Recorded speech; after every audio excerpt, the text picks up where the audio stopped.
बिहार के लोग अब उनके जुमलों को पहचान चुके हैं। सुप्रिया श्रीनेत भागलपुर होटल वैभव में आयोजित एक प्रेस कॉन्फ्रेंस को संबोधित करते हुए कांग्रेस पार्टी की राष्ट्रीय प्रवक्ता एवं सोशल मीडिया और डिजिटल प्लेटफॉर्म की चेयरपर्सन सुप्रिया श्रीनेत ने बिहार की औद्योगिक पिछड़ापन और वर्तमान सरकार की विफलताओं पर तीखा प्रहार किया। उन्होंने कहा कि बिहार, जो कभी चीनी की कटोरी के नाम से जाना जाता था और देश की कुल शक्कर उत्पादन में 27% योगदान रखता था, आज मात्र 2% पर सिमट गया है। यह गिरावट राज्य की औद्योगिक स्थिति की गंभीर वास्तविकता को दर्शाती है। सुप्रिया श्रीनेत ने कहा कि वर्तमान सरकार हर चुनाव में वही वादे दोहराती है, कभी टेक्सटाइल इंडस्ट्री लगाने का दावा तो कभी टेक्नोलॉजी पार्क, लेकिन धरातल पर कुछ भी नहीं हुआ। बिहार के लोग अब इन जुमलों को पहचान चुके हैं। श्री प्रवीण झा उपाध्यक्ष, श्री विपिन बिहारी यादव पूर्व कार्यकारिणी अध्यक्ष, श्री अजय भारती जी प्रोफेशनल कांग्रेस से, और मेरे श्री अंबर इमाम जी और श्री निखिल कुमार जी, और यहाँ पर आए हुए मेरे पत्रकार बंधुओं, आप सबको मेरा नमस्कार। अभी थोड़ी देर पहले भागलपुर की क्रांतिकारी धरती पर प्रधानमंत्री मोदी ने भाषण दिया और मैं आश्वस्त हूं कि आप सबने वो भाषण सुना होगा और उस रैली में रहे होंगे। 27 मिनट 28 सेकंड प्रधानमंत्री नरेंद्र मोदी यहां पर आकर बोले। 27 मिनट 28 सेकंड उनके ही चैनल पर मैंने उनका फीड और उनकी स्पीच सुनी जब मैं देवघर से आ रही थी, और उनकी स्पीच सुनकर ऐसा लग रहा था कि नए नए जुमलों की बारिश हो रही है, लेकिन पुराने वालों का कोई हिसाब ही नहीं है। एक चीज हमेशा की तरह मजबूत है और वो है नरेंद्र मोदी का झूठ। यहां पर आकर, और मैं क्रमवार तरीके से बोलूंगी क्योंकि उन्होंने जिस तरह से बातें करी तो उसका क्रमवार तरीके से जवाब देना चाहिए। उनको यहां पर आकर गंगा मैया की याद आई। ये वही व्यक्ति है जिसने 2014 में काशी में कहा था मुझे मां गंगा ने बुलाया, और मैं उत्तर प्रदेश से आती हूं, पूर्वांचल से आती हूं, और मां गंगा ने बुलाया था जिसको, और जिसको मां गंगा को साफ करना था। मां गंगा आज भी दूषित है। नरेंद्र मोदी जी ने काशी को क्योटो बनाना था, बना दिया वेनिस है। पानी भर जाता है काशी में और वहां के सांसद महोदय गायब हो जाते हैं। तो मां गंगा का नाम तो वो ना ही ले तो अच्छा है, लेकिन आगे की चर्चा करेंगे। विक्रमशिला की भूमि को याद किया।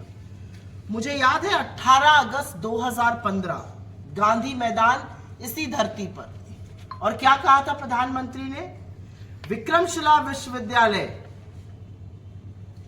8वीं 9वीं शताब्दी में इसकी स्थापना हुई थी और इसका जीर्णोद्धार करूंगा मैं, और उसका पूरा नया एक स्वरूप बनेगा। और क्या किया? 10 साल बाद आज भी वो झूठ बना हुआ है। भागलपुर में आकर प्रधानमंत्री मोदी ने कहा बिहार की बेटियां पहले चरण में जंगल राज के खिलाफ वोट कर रही हैं, लाइनें किलाबंदी कर दी है महिलाओं ने। आपको बिहार की बेटियां तब नहीं याद आई थी जब मुजफ्फरपुर की बेटी को 20 बार चाकू भोंका गया और वो एम्बुलेंस में 8 घंटे तक पड़ी रही और अंततोगत्वा उसकी मृत्यु हो गई? आपको बिहार की महिलाएं तब नहीं याद आती हैं जब खुलेआम उनके साथ बर्बरता होती है, उनके ऊपर अत्याचार होता है, उनके ऊपर रेप होता है? आपको बिहार के सुशासन की पड़ी है? क्या है बिहार का सुशासन? मैं जानना चाहती हूँ। बिहार का सुशासन यही है ना कि 6 महीने में 9 कारोबारियों की हत्या हो जाए और राज्य की राजधानी में ये सब हो रहा है। बिहार का सुशासन यही कि 953 अत्याचार के मामले हो रहे हैं रोज। बिहार का सुशासन यही है कि 18 बच्चों का रेप हो रहा है एक हफ्ते में। 53,150 निर्मम हत्याएं हुई है 17 साल में। किस सुशासन की आप बात कर रहे हैं? आपका कहना 1 करोड़ 40 लाख महिलाओं को 10-10 हजार की किस्त पहुंच गई। अगर ये कैश पर वोट स्कैम नहीं है तो क्या है? और हम तो अपनी बहनों से अपील करते हैं, इनका पैसा भी रखो और इनको वोट भी मत दो। और बिहार की महिलाएं बहुत समझदार हैं। चैनलों पर, आपके कैमरों पर मैं तमाम उन महिलाओं को देख रही हूं जो खुलकर बोल रही हैं ये कोई स्कीम नहीं है, ये लोन है, और उनको पता है ये लोन है, ये पैसा वापस करना पड़ेगा। वो जानती है कि महाराष्ट्र में भी ये झूठ बोला गया था, 25 लाख महिलाओं को लाडकी बहन से निकाल दिया गया।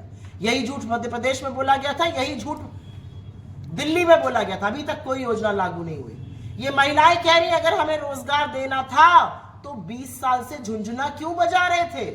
जब बिहार चुनाव के मुहाने पर आया तो आप कह रहे हैं 1,40,00,000 महिलाओं को पैसा मिल गया। अरे अगर उनको वाकई सशक्त बनाना था तो ये पैसा बहुत पहले दे देते, पहले महिलाएं रोजगार शुरू कर देती। कांग्रेस और आरजेडी की बात कर रहे थे प्रधानमंत्री जी, जिस सिलसिले में उन्होंने बोला, मैं उसी सिलसिले में इस पर चर्चा कर रही हूं। भागलपुर और यहाँ की जो समस्याएं प्रमुखता से, उसके बारे में मैं भी बाद में बात करूंगा। उनका कहना है इनके पोस्टर देखिए, कोई छोटा है कोई बड़ा है। अरे आपकी सरकार देख रहे हैं, आपके मुख्यमंत्री को बोलने की अनुमति नहीं है।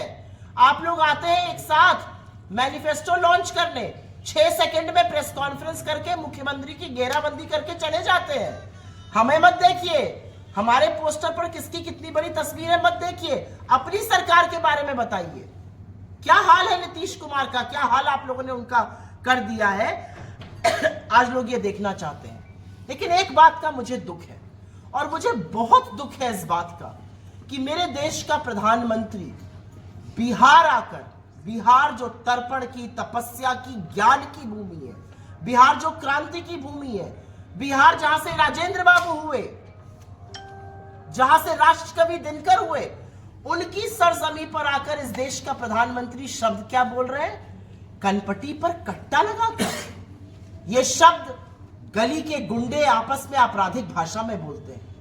ये कौन से शब्दावली है मोदी जी की? 5 का सिख धर्म में कहा जाता है, जिसमें केश कृपाण कड़ा होता है, और उस 5 का को मोदी जी क्या क्या शब्द बोल रहे हैं।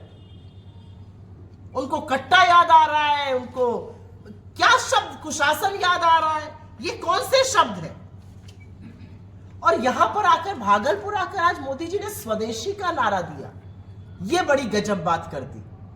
भागलपुर का जर्दालू आम नहीं याद आया, भागलपुर का चूड़ा याद नहीं आया, लेकिन भागलपुर आकर स्वदेशी की बात कर रहे हैं। भागलपुर की जो सिल्क साड़ी थी उसको तबाह कर दिया आपने, वो याद नहीं आया। आप स्वदेशी की बात करिएगा। आप जो स्विट्जरलैंड की मोवाडो की घड़ी पहनते हैं, आप जो जर्मनी के मैबैक का चश्मा लगाते हैं, आप जो अमेरिकी केनेथ कोल के जूते पहनते हैं, आप जो BMW और मर्सिडीज की गाड़ियों से चलते हैं, आप बात करिएगा। आप जो एप्पल आईफोन यूज करते हैं, अरे आप स्वदेशी की बात करने लायक ही नहीं है, क्योंकि आपका स्वदेशी से कोई लेना देना नहीं है। आप सिर से पांव तक विदेशी सामान